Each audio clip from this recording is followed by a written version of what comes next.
Hello students, मेरा नाम है आकाश भूषण और आज का नया टॉपिक है फाइनेंशियल प्लानिंग। तो फाइनेंशियल प्लानिंग करता क्या है, ऑर्गेनाइजेशन का एक ब्लू प्रिंट जो है वो करके देगा कि फ्यूचर में ऑपरेशंस कौन कौन से होने वाले हैं। तो उसके लिए जो है फाइनेंशियल प्लानिंग की जाती है। मेन ऑब्जेक्टिव इसका होता है कि जो फाइनेंशियल प्लानिंग हम कर रहे हैं कि वो इंश्योर करे कि राइट टाइम पे हमें सफिशिएंट फंड मिल जाए। ठीक है, तो ये एक कमिटमेंट टाइप होती है कि जो पैसा हमने करना है, जो भी खर्च करना है, तो वो हमें ज़रूरी है मिल जाना। और दूसरी तरफ ये एक और बात देखनी पड़ेगी कि जो पैसा मिल रहा है वो अननेसेसरीली हमें ना मिले, मतलब एक वेस्टफुल एक्सपेंडिचर ना हो। जैसे हमने कहीं से पैसा रेज करना है, अब 10 लाख चाहिए थे। 10 लाख हमने देखा कि हमें तो जो भी हमने प्लानिंग की है कि 10 लाख से हमारा जो है वो काम हो जाएगा, बट हमें 15 लाख मिल रहे हैं।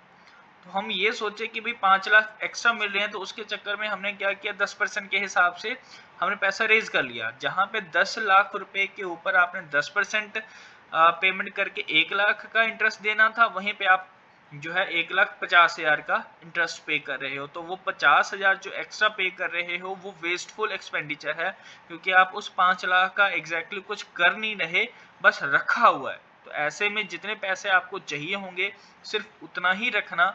डेट्स अ जो है फाइनेंशियल प्लानिंग। फाइनेंशियल मैनेजमेंट जो है वो कुछ और है। वो फाइनेंशियल मैनेजमेंट क्या मेन एम करती है इसमें कि बेस्ट इन्वेस्टमेंट कहाँ पे हो, कि जो पैसा हमने लगाना है वो कहाँ पे लगे।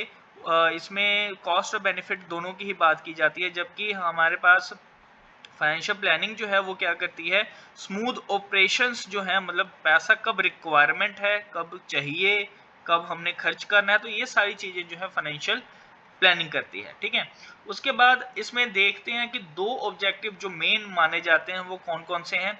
तो ट्विन ऑब्जेक्टिव जो है, सबसे पहला ensure availability of funds when ever required, कि जब भी हमें पैसे की जरूरत हो तो हमारे पास वो पैसा हो। जैसे अब पैसा चाहिए क्यों, क्योंकि हमने लॉन्ग टर्म के लिए कुछ एसेट्स खरीदने हैं, डे टू डे एक्सपेंसेस करने हैं, जिसके लिए हमें फंड जो है वो प्रॉपर तरीके से चाहिए होगा। दूसरा मेन ऑब्जेक्टिव ये है कि हमने अननेसेसरीली जो पैसा है वो हमने रेज करके खत्म नहीं करना है, ऐसे वेस्ट नहीं कर देना। ठीक है, तो ऑलरेडी मैंने आपको 10 लाख और 15 लाख की एग्जांपल दे दी है कि जो पैसा सरप्लस होगा वहीं से ही आप काम करना चाहोगे, बेस्ट पॉसिबल वे उठाओगे, कोई अननेसेसरी कॉस्ट वहां पे ऐड नहीं करोगे। तो ये था मीनिंग और दो ऑब्जेक्टिव।